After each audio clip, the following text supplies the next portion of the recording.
We did do a lot of legwork in the kitchens and actually behind the scenes. And that's one of the greatest contrasts where you go to one of these restaurants and in the front of house, it's all beautiful and very delicate and high class and serene, and the waiters are gliding around. You go through the kitchen doors and it's like noise, heat, sweat, everyone's working like crazy, and it's a completely different environment. The public part of Gusteau's, the facade and the dining room are really designed to make it look like the greatest French restaurant on earth.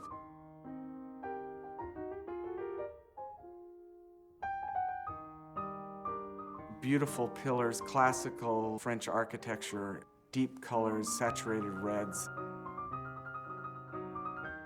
Really warm and inviting and appealing. And gilt everywhere.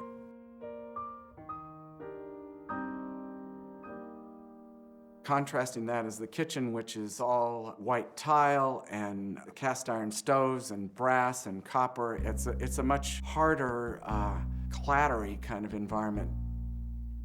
And of course, we had to really learn how a kitchen runs and operates and what the language is. So my partner Mark and I went to the French Laundry and observed for an entire evening their operation.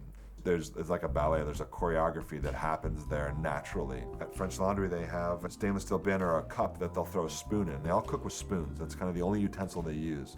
And they're sitting in the hot water. And they'll take out the hot water, they'll tap it on a little cloth, and then they will maneuver whatever they need to maneuver around while they're cooking. They'll tap it on the cloth again and throw it back in the water. And on a super micro detail level, that's something I would never come up with had I to just, come up in my mind how to animate a kitchen. I never would have known that or thought of it. They'd be using tongs and spatulas, and nobody uses that stuff. It's like, at least none of these guys did. It's all spoons.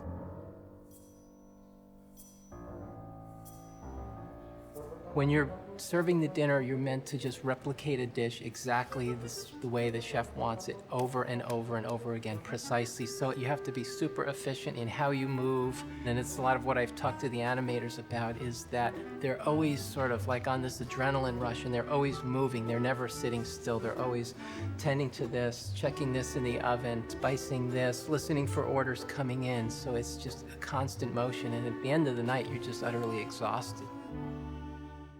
I really feel that it's a working kitchen, and how we got there is to do a lot of hand-painted texture maps. They're like newer pots, they're older pots, scratches, dings. You see the machining from the tin inside, and there's two different surfaces. There's a lot of different textures that add up to this one texture.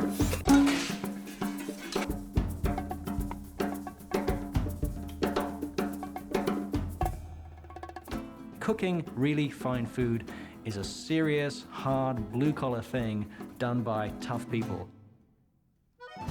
Chefs and cooks, actually, they come from these backgrounds that are like kind of sketchy. They're like pirates. All cooks have scars from burns and knife cuts. I always thought that like a guy like LaRousse, he was part of this resistance, but that guy still lives with his mom. Since Skinner is a Smurfish man, he gets like that extra little like bounce, so he's like tick, tick, tick, tick, tick. He's got a different rhythm.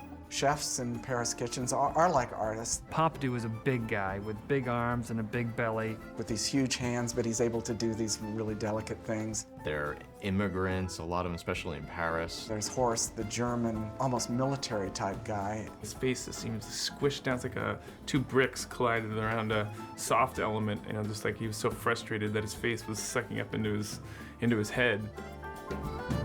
Our thing with Lalo, who's our fish chef, he's always like grooving to something, that he hears, no one else hears it. So they've kind of all gravitated toward Paris, I think, for the work opportunities. We were able to infuse, our CG chefs with these little mannerisms and details, as well as, I hope, get the tempo and the flavor of the kitchen.